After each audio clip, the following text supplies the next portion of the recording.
समोर काय ठेवलंय आपण? एक बॉलिंग सेट ठेवलेला आहे. त्याच्यात किती वस्तू आहेत? 5 वस्तू आहेत. आणि आता तुम्ही काय करायचं? बॉल असा घरंगळत दे तिला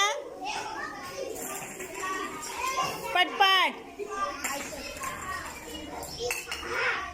पडली का?